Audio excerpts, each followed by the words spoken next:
Hello friends, आपका स्वागत है स्टडी फॉर जीके जीएस में। आज की जो वीडियो है वो पॉलिटी के मोस्ट इंपोर्टेंट क्वेश्चन रहेंगे जो कि प्रत्येक एग्जाम के लिए महत्वपूर्ण है। पहला क्वेश्चन है, राज्यसभा को स्थायी सदन कहा जाता है क्योंकि ये क्या है कि इसे कभी भंग नहीं किया जा सकता। तो इसका आंसर हो जाएगा बी। लोकसभा को भंग किया जा सकता है लेकिन राज्यसभा को भंग नहीं किया जा सकता। अगला क्वेश्चन है, संविधान में संशोधन किए जा सकते हैं, संविधान में संशोधन नहीं किए जा सकते। ठीक है, तो इसका आंसर हो जाएगा जनमत संग्रह से नहीं किए जा सकते। बाकी लोकसभा तथा राज्यसभा के साधारण बहुमत से किए जा सकते हैं। संसद सदस्यों के 2/3 बहुमत से होते हैं। संसद सदस्यों के 2/3 व राज्यों के 1/3 बहुमत से किए जाते हैं संविधान में जो संशोधन होते हैं। अगला क्वेश्चन है, तीसरा क्वेश्चन है, भारत में कब पहली बार राष्ट्रीय आपातकाल घोषित किया गया था। तो तीसरे का जो आंसर हो जाएगा वो ए, 1962 में। यानी कि भारत में अब तक 3 बार आपातकाल हो चुके हैं। ठीक है, आपातकाल लग चुके हैं। एक 1962 में लगा था पहला वाला, ठीक है, दूसरा लगा था 1971 में और तीसरा लगा था 1975 में। ठीक है, और ये कब लगे थे? ये 1975 में जो लगा था ये आंतरिक अशांति के कारण लगा था। बाकी ये दोनों बाह्य कारण थे, बाह्य कारण की वजह से इसमें राष्ट्रीय आपातकाल घोषित किया गया था। अगला क्वेश्चन है, चौथा क्वेश्चन है, संविधान सभा ने भारत के संविधान को कब अंगीकृत किया। तो चौथे का जो आंसर हो जाएगा वो है डी। संविधान सभा ने भारत के संविधान को 26 नवंबर 1949 को अंगीकृत किया। तो इसका आंसर हो जाएगा डी। इसका आंसर क्या हो जाएगा? डी, इनमें से कोई नहीं, क्योंकि इसको किया गया था 26 नवंबर 1949 को। ठीक है, पांचवा क्वेश्चन है, हमने विश्व के किस राष्ट्र के संविधान से अपने मूल अधिकारों की संकल्पना ग्रहण की है। तो पांचवे का जो आंसर हो जाएगा वो है डी। ये हमने यूएसए से लिए। जो विश्व में क्या है संविधान, यानी कि जो मूल अधिकार हैं ये कहाँ से लिए गए हैं? यूएसए से लिए गए हैं। अगला क्वेश्चन है, छठा, यदि राष्ट्रपति का पद खाली है तो उसे कितनी अवधि के अंदर भरना आवश्यक है। तो छठे का आंसर हो जाएगा डी, 6 महीने के अंदर। 6 महीने के अंदर अगर राष्ट्रपति का पद भरना आवश्यक होता है।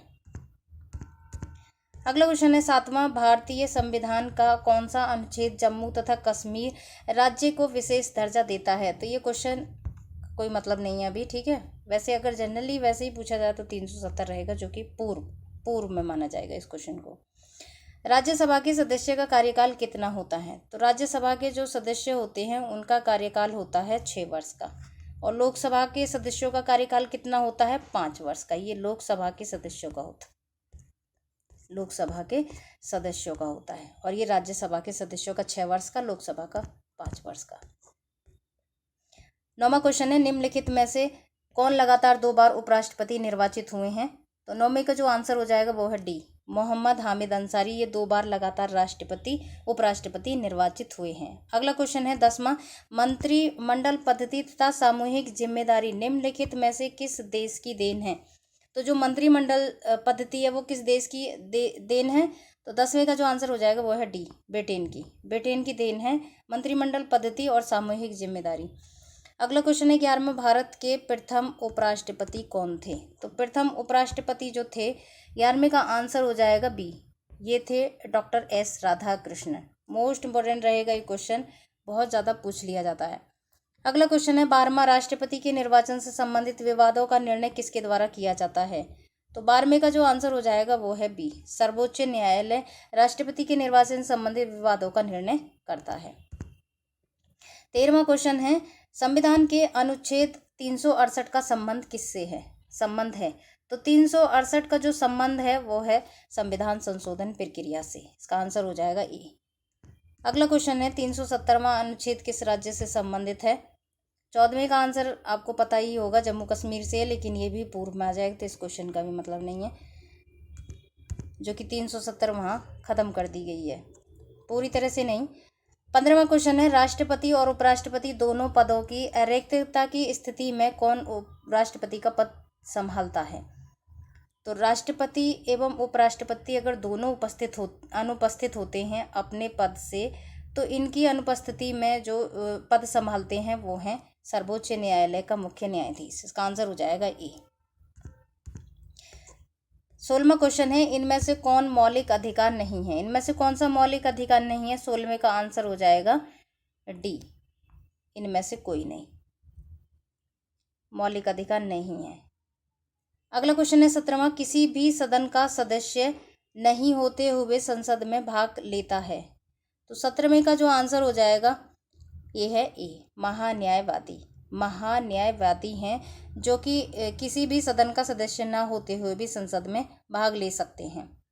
ठीक है, ये किसी भी मंत्रिमंडल का सदस्य नहीं होते हैं, लेकिन ये इंग्लैंड में सदस्य होते हैं, परंतु उसे किसी भी सदन में या उसकी सम्मति में बैठक में बोलने का अधिकार नहीं होता। इसको ये भाग जरूर ले सकते हैं, इनको बोलने का अधिकार नहीं होता, लेकिन उसे मत देने का अधिकार भी नहीं है। ठीक है, इनको ना मत देने का अधिकार होता है ना बोलने का अधिकार होता है। अनुच्छेद 88 के तहत, अनुच्छेद 88 के तहत महान्यायवादी को सभा में बैठने का अधिकार होता है सदस्य में सदन में, लेकिन उनको ना वोट देने का अधिकार है और ना ही बोलने का अधिकार है।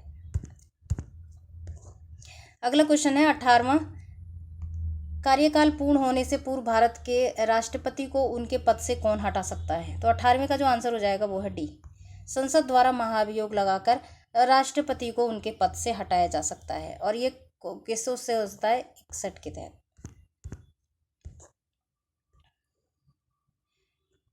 अगला क्वेश्चन है, 2 या 2 से अधिक राज्य मिलकर एक संयुक्त राज्य लोक सेवा आयोग रख सकते हैं, यह संविधान के किस अनुच्छेद में दिया गया है?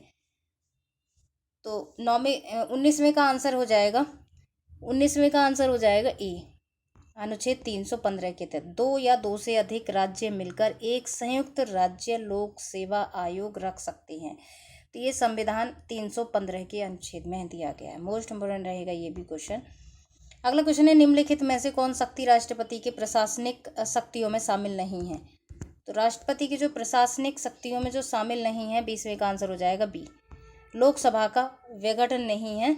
लोकसभा का विघटन राष्ट्रपति अपने विधायी शक्ति के तहत करता है। ठीक है, किसके तहत करता है? विधायी शक्ति के तहत, विधायी शक्ति के तहत करता है। ये राष्ट्रपति को निम्न शक्तियां प्राप्त होती हैं, जैसे कि प्रशासनिक शक्ति होती है, सैन्य शक्ति, राजनयिक शक्ति और विधायी शक्ति, ये इनको राष्ट्रपति को मिलती हैं।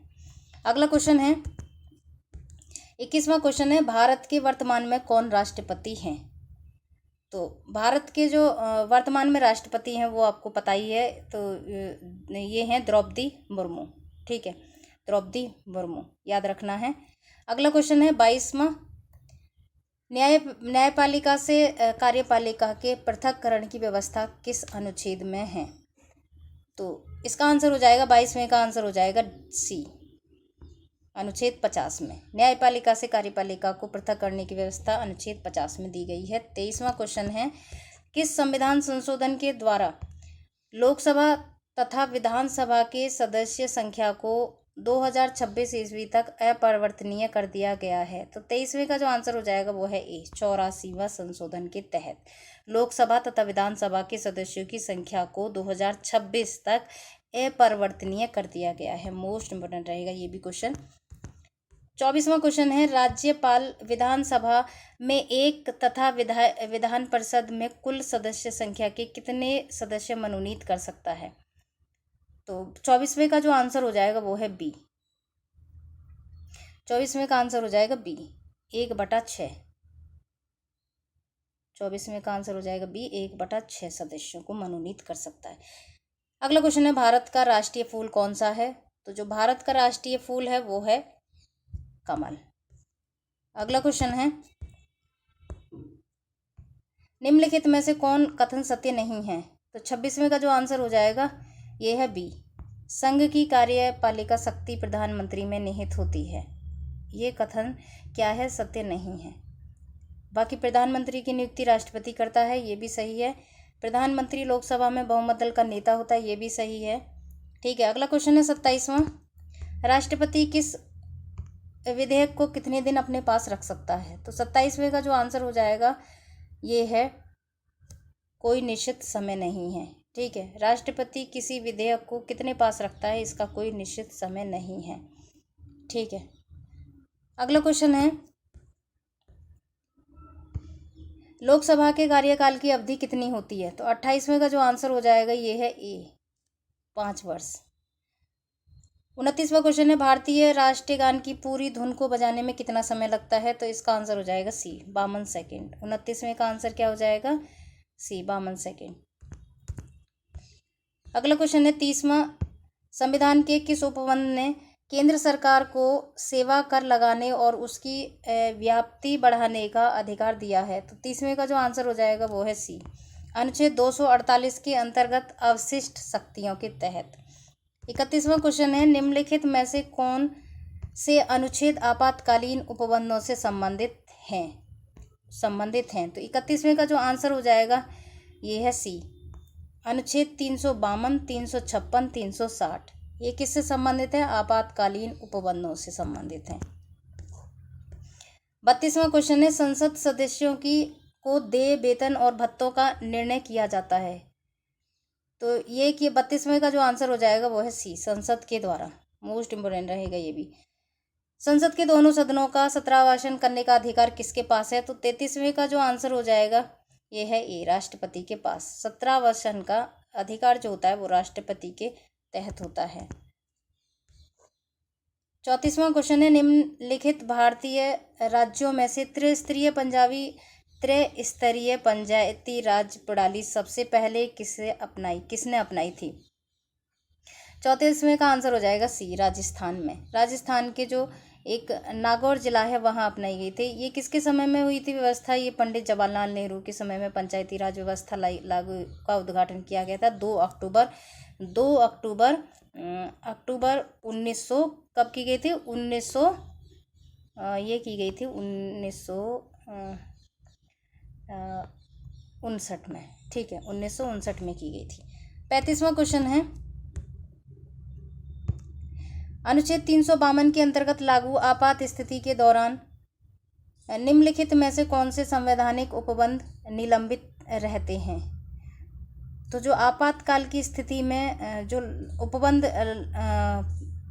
निलंबित रहते हैं ये रहते हैं मूल अधिकार। इसका आंसर 35वें का आंसर हो जाएगा सी, मूल अधिकार। अगला क्वेश्चन है, किस आयु के बच्चों को किसी खान कारखाने में काम करने पर नियुक्त करने की मनाही है? तो इसका 36वें का आंसर हो जाएगा बी, 14 वर्ष। मोस्ट इम्पोर्टेंट रहेगा ये भी क्वेश्चन, मोस्ट इम्पोर्टेंट रहेगा। अगला क्वेश्चन है 37वां क्वेश्चन है, राष्ट्रपति पर महाभियोग का आरोप संसद के किस सदन द्वारा लगाया जाता है? तो 37वें का आंसर हो जाएगा सी, संसद के किसी भी सदन के द्वारा राष्ट्रपति पर महाभियोग का आरोप अगला क्वेश्चन है, भारत में वर्तमान में लोकसभा अध्यक्ष कौन है? तो 38वें का जो आंसर हो जाएगा इसमें से कोई नहीं है, ठीक है। अभी जो बने हैं, जो अध्यक्ष बने हैं वो 10 अगस्त, ठीक है, 10 अगस्त 2022 को बने हैं। ये कौन बने हैं? ओम बिरला, ठीक है, ओम बिरला, ठीक है। ये वर्तमान में क्या रहेंगे? हमारे लोकसभा के अध्यक्ष रहेंगे, ठीक है। अगला क्वेश्चन है, शिक्षा के मौलिक अधिकार के अंतर्गत बच्चों की शिक्षा के लिए प्रबंध हेतु बाध्य हैं? तो 39वें का जो आंसर हो जाएगा वो है बी, राज्य एवं माता पिता। अगला क्वेश्चन है 40वां क्वेश्चन है, भारतीय राष्ट्रीय ध्वज के चक्र में कितने स्पोक्स यानी कि तिल्लियां होती हैं? तो इसका आंसर हो जाएगा सी, 24 होती हैं।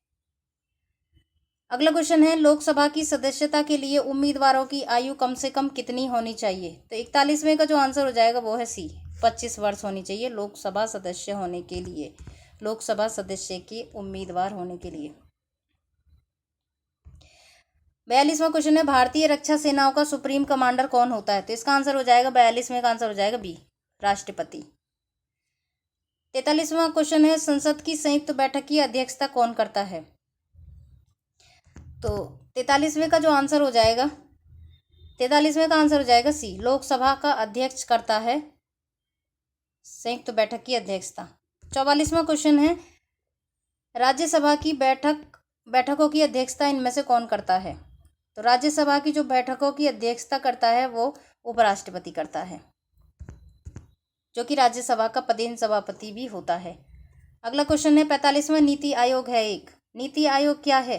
तो 45वें का आंसर हो जाएगा सी, असंवैधानिक निकाय है। योजना आयोग का गठन कब किया गया था? यह किया गया था 15 मार्च 1950 को। ठीक है, 1950 को किया गया था। ये क्या है? एक परामर्शदात्री संस्था होती है जो प्रधानमंत्री योजना आयोग का पदेन अध्यक्ष भी होता है, यानी कि अब इसका नाम क्या हो गया? नीति आयोग हो गया। तो नीति आयोग का जो अध्यक्ष होता है वो होता है प्रधानमंत्री। ठीक है, अगला क्वेश्चन है 46वां। राज्य के नीति निर्देशक तत्व तो प्रत्यक्षतः संबंधित होते हैं। तो 46वें का जो आंसर हो जाएगा, 46वें का आंसर हो जाएगा डी, प्रस्तावना से। याद रखना है, मोस्ट इम्पोर्टेंट क्वेश्चन है। बहुत ज़्यादा गलतियां हो जाती हैं इससे। ठीक है, बहुत ज़्यादा गलती करते हैं इस क्वेश्चन में। तो इसका आंसर हो जाएगा प्रस्तावना से। राज्य के नीति निर्देशक तत्व क्या होते हैं? प्रत्यक्ष से संबंधित है। अगला क्वेश्चन है, भारत की प्रथम महिला राष्ट्रपति कौन थी? तो 47वें का जो आंसर हो जाएगा ए, प्रतिभा पाटिल प्रथम महिला राष्ट्रपति थी। अगला क्वेश्चन है 48वां। क्या राष्ट्रपति एक मंत्री विशेष को हटा सकते हैं? तो 48वें का जो आंसर हो जाएगा वो है बी, केवल जब प्रधानमंत्री ऐसी सलाह देते हैं तब राष्ट्रपति एक मंत्री विशेष को उसके पद से हटा सकता है, यानी कि प्रधानमंत्री के कहने पर। ठीक है, 49वां क्वेश्चन है, जब उपराष्ट्रपति राष्ट्रपति का पद ग्रहण करता है तो 49वें का आंसर हो जाएगा बी, राज्यसभा का अध्यक्ष का पद खाली अवश्य रहना चाहिए, यानी कि अध्यक्ष पद रिक्त रहेगा तो सभापति या अन्य सदस्य पद के कर्तव्यों का पालन करेंगे। अगला क्वेश्चन है 50वां क्वेश्चन है, निम्नलिखित में से कौन भारतीय न्यायपालिका का विशिष्ट अभिलक्षण नहीं है? तो 50 का जो आंसर हो जाएगा वो है डी, यह सर्वोच्च विधि निर्माती संस्था है। ये अभिलक्षण इसका नहीं है। ठीक है, किसका? भारतीय न्यायपालिका का। इसके लक्षण है, ये लक्षण भी याद रखने हैं कौन कौन से हैं। ये एक स्वतंत्र एवं मुक्त न्यायपालिका होती है। ये संविधान का अंतरिम व्याख्याकार होता है। यह एकल समन्वित तंत्र है। ठीक है, याद रखना है। इनमें से ये नहीं है, इसका आंसर हो जाएगा डी। 51वां क्वेश्चन है, वित्त के संदर्भ में संविधान ने, यानी कि वित्त के संदर्भ में क्या कहा है? तो 51 का आंसर हो जाएगा सी, 51 का आंसर हो जाएगा सी, यानी कि बंटवारा वित्त आयोग पर छोड़ दिया है। अगला क्वेश्चन है 52वां क्वेश्चन है, भारत में मतदाताओं का पंजीकरण करवाना उत्तरदायित्व है। किसका उत्तरदायित्व है? मतदाताओं का पंजीकरण करवाना। 52 का आंसर हो जाएगा सी, निर्वाचन आयोग का। अगला क्वेश्चन है, भारत संघ है। तो भारत क्या है? भारत एक संघ है। किसका? तो इसका आंसर हो जाएगा 53वां का आंसर हो जाएगा सी, भारत में राज्य एवं संघ शासित प्रदेशों शामिल किए गए हैं, इसीलिए भारत को क्या कहा जाता है? भारत को संघ का दर्जा दिया गया है। अगला क्वेश्चन है 54वां, एकत्रित होने के नागरिकों के अधिकार पर लागू बुनियादी शर्त यह है कि सभा होनी चाहिए। तो 54वें का जो आंसर हो जाएगा वो है बी, शांतिपूर्ण एवं शस्त्र विहीन। मतलब जहाँ कहीं एकत्रित अगर नागरिक होते हैं तो उनके लिए क्या शर्त होती है कि वो शांतिपूर्ण रहें और उनके हाथों में कोई शस्त्र नहीं होना चाहिए। ठीक है, अगला क्वेश्चन है, भारतीय संविधान घोषणा करता है कि जीवन और स्वतंत्रता की रक्षा। तो 55वें का जो आंसर हो जाएगा वो है ए, केवल विधि द्वारा स्थापित प्रक्रिया के अनुरूप ही वापस ली जा सकती है।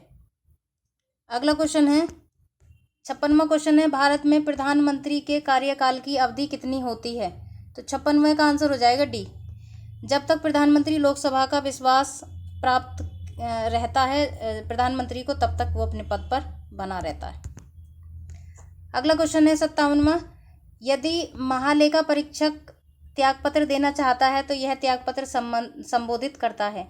तो 57वें का जो आंसर हो जाएगा वो ए है, यानी कि वो राष्ट्रपति को अपना त्यागपत्र दे सकता है। 58वां क्वेश्चन है, राष्ट्रपति का मासिक वेतन कितना होता है? ठीक है, तो इसका मासिक जो वेतन होता है ये तो समय के अनुसार बढ़ता रहता है। वैसे इसका आंसर हो जाएगा बी, 1,50,000। वह समय के अनुसार इनके वेतन भत्ते में बढ़ोतरी होती रहती है। अगला क्वेश्चन है, नियंत्रक एवं महालेखा परीक्षक संबंधित है, तो 59वें का आंसर हो जाएगा सी, लोक लेखा समिति से संबंधित है ये। अगला क्वेश्चन है, 60वां क्वेश्चन है, पंचायती राज प्रणाली आधारित है, तो 60वें का जो आंसर हो जाएगा वो है ए, सत्ता के विकेंद्रीयकरण पर आधारित है पंचायती राज प्रणाली। 61वां क्वेश्चन है, भारतीय संविधान में निम्नलिखित में से किसका उल्लेख नहीं मिलता है, तो इसका आंसर हो जाएगा बी, मंत्रिमंडल का उल्लेख भारतीय संविधान में नहीं मिलता है। अगला क्वेश्चन है, निम्नलिखित में से किस राज्य के राज्यपाल को आदिवासी क्षेत्रों के संदर्भ में विशेष अधिकार प्राप्त नहीं है, तो 62वें का जो आंसर हो जाएगा वो है सी, उड़ीसा। अगला क्वेश्चन है, 63वां क्वेश्चन है, निम्नलिखित में से किसकी संस्तुति के आधार पर राष्ट्रपति भारत की आकस्मिक निधि से धन व्यय कर सकता है, तो 63वें का जो आंसर हो जाएगा वो है ए, राज्यसभा। अगला क्वेश्चन है, 64वां क्वेश्चन है, किस अनुच्छेद के द्वारा राजकीय शिक्षण संस्थाओं में धार्मिक शिक्षा को प्रतिषिद्ध किया गया है, तो 64वें का आंसर हो जाएगा ए, अनुच्छेद 28 के तहत। 65वां क्वेश्चन है, कोऑपरेटिव सोसाइटी संविधान में किस संशोधन द्वारा सम्मिलित किया गया है, कोऑपरेटिव जो सोसाइटीज होती हैं उनको किस संशोधन के द्वारा संविधान के किस संशोधन के द्वारा सम्मिलित किया गया है, तो 65वें का आंसर हो जाएगा सी, 97वें, ये क्या हो जाएगा, 97वें संविधान संशोधन के तहत। 66वां क्वेश्चन है,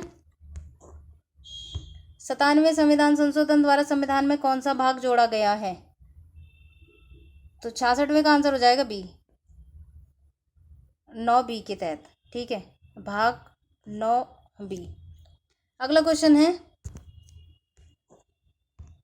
संविधान निर्मात्री सभा को भारत का संविधान बनाने में कुल कितना समय लगाना पड़ा था, तो 67वें का आंसर हो जाएगा बी, 2 वर्ष 11 माह 18 दिन का। मोस्ट इम्पोर्टेंट रहेगा ये भी क्वेश्चन।